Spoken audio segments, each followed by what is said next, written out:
Nous sommes les experts de la société Cyclomatic Consulting International. La question que tout le monde se pose est: est-ce que l'homme fait partie de la nature ou pas?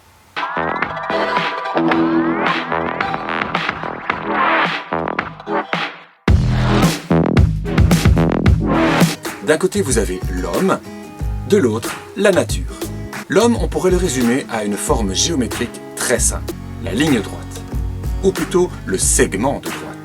Un jour, il naît.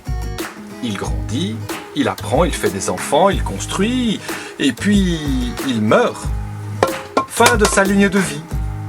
Petit bout d'existence sur la Terre qui se termine. L'homme voit le monde à son image. Il trace des lignes droites, des marges dans les cahiers, des digues pour se protéger de l'eau, des toits pour la foudre, des murs pour les voisins, des barrières pour les animaux, des frontières pour les étrangers, des cathédrales, des tours de finance, des escalators.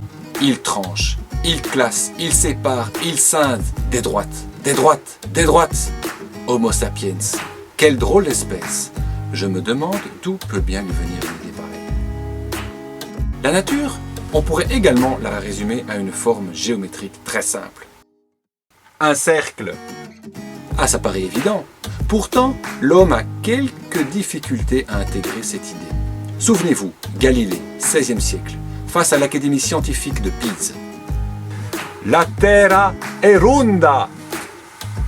Alors que les preuves sont sous leur nez, personne ne le croit. Les pizzas, le Colisée, les fruits,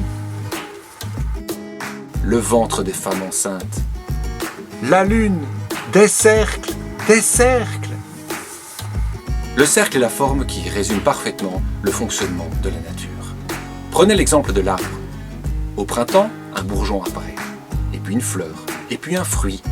Le fruit nourrit l'homme, les animaux, tombe par terre et continue le travail avec les vers. Les mouches, la pourriture fertilisent le sol. Une nouvelle plante, une nouvelle fleur, un nouvel arbre. Océan, nuages, pluie, rivière. Océan, nuages, pluie, rivière. Océan, nuages, pluie, rivière. Les galaxies, l'univers, la vie est un cercle.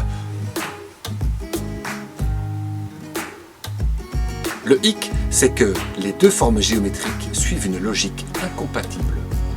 Le cercle continue, la ligne droite s'arrête. Petite démonstration.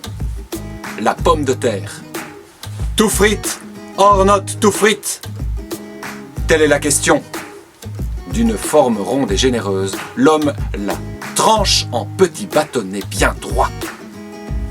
L'homme n'aime pas les déchets. Il les cache, il les détruit, il les envoie de l'autre côté de la planète. La nature non plus n'aime pas les déchets. Elle n'en produit pas. Tout dans la nature est utile à autrui. Petit à petit, l'homme condamne sa civilisation à une existence finie, une ligne droite qui s'arrête. Le pétrole.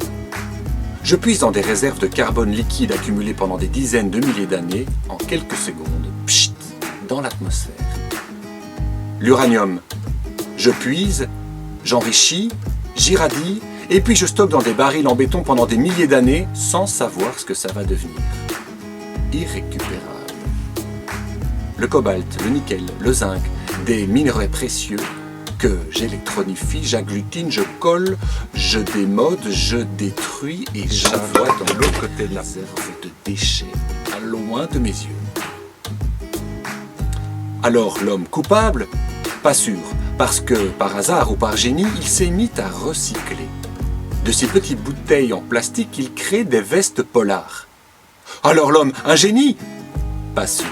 Parce que qu'est-ce que je fais avec mes polars une fois qu'ils sont troués, démodés, déchirés? La même chose.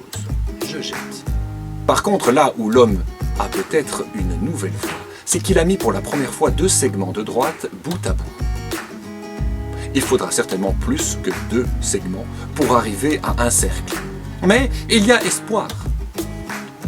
Chez Cyclomatic Consulting International, nous faisons évoluer vos logiques d'organisation linéaire vers un modèle cyclique.